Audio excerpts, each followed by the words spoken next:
This is the final poem we are looking at for Module B, Wilfred Owen's Spring Offensive. Spring Offensive. Halted against the shade of a last hill, they fed, and, lying easy, were at ease, and, finding comfortable chests and knees, carelessly slept. But many there stood still to face the stark, blank sky beyond the ridge, knowing their feet had come to the end of the world. Marvelling they stood, and watched the long grass swirled by the May breeze, murmurous with wasp and midge. For though the summer oozed into their veins like the injected drug for their bones' pains, sharp on their souls hung the imminent line of grass, fearfully flashed the sky's mysterious past.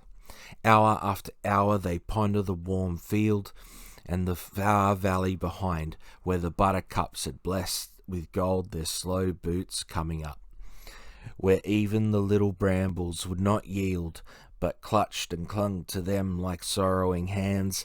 They breathed like trees unstirred, till like a cold gust thrilled the little word, at which each body and its soul begird, and tightened them for battle.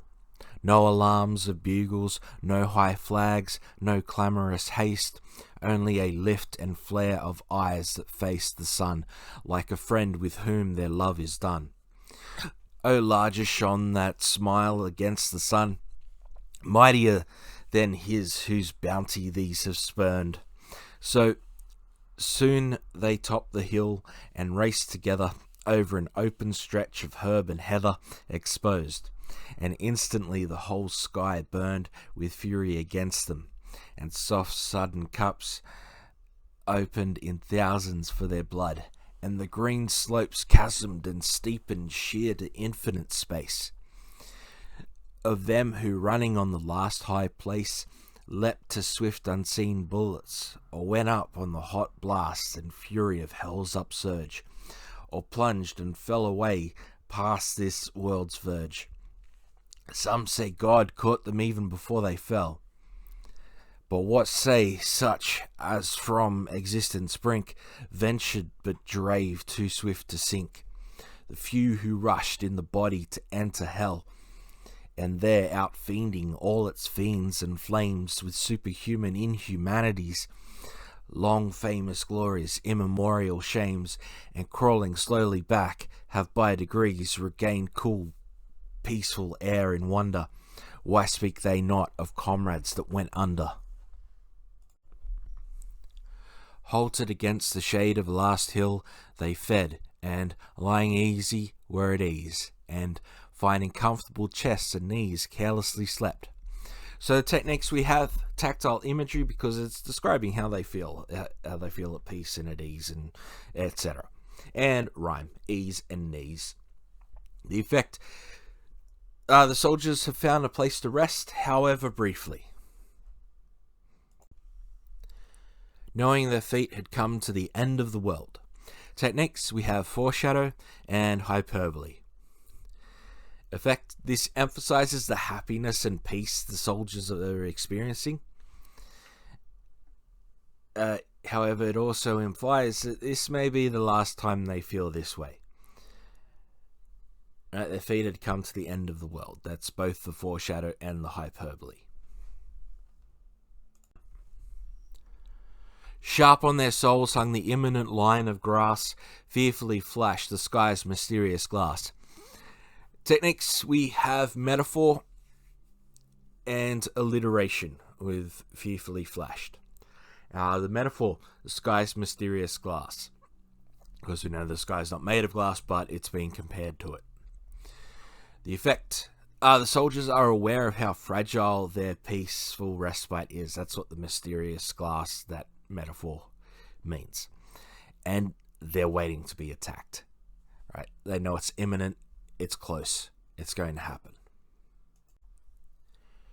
Where even the little brambles would not yield, but clutched and clung to them like sorrowing hands. Techniques, we have personification, because the brambles are clutching and trying to cling to the soldiers and keep them in place, and cacophony with clutched and clung. those harsh C sounds. Alright, effect. Even nature is aware of how fragile and brief this rest will be, and wishes to keep the soldiers in that moment in time. It's like, stay here, be peaceful, don't go and fight. But they're not going to really have a choice. Oh, only a lift and flare of eyes that face the sun, like a friend with whom their love is done. Next we have litotes. So where hyperbole is exaggeration, litotes is understatement, right? So it's a very subtle cue that the battle has started. Similarly, like a friend with whom their love is done. They're done with peace, it's time for war. The effect, the flare signals the end of their rest and the beginning of their battle. And instantly the whole sky burned with fury against them. Techniques, motif. Not the first time the sky has been mentioned, and actually each time it's mentioned it symbolizes something different. And visual imagery describing what the soldiers are seeing. The effect, the things that were peaceful and creating a sense of ease in the soldiers have now turned angry and violent against not only them but the people that they are fighting against. Now before I mentioned that the sky was compared to mysterious glass, and glass of course is fragile. This is what was on the other side of that glass, burning with fury against them. Some say God caught them even before they fell.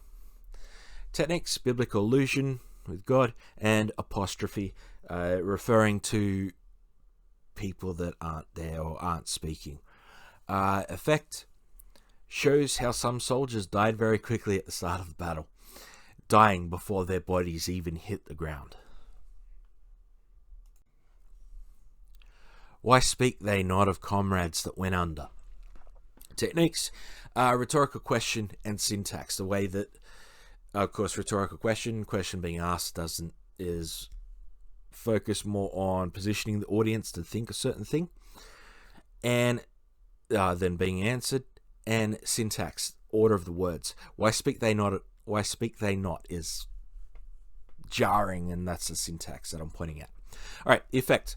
So this is in relation to the lines before it, where he's talking about soldiers that choose to enter hell. The persona is questioning why the soldiers who survive to experience peace again, don't talk of the soldiers who chose to enter hell, right?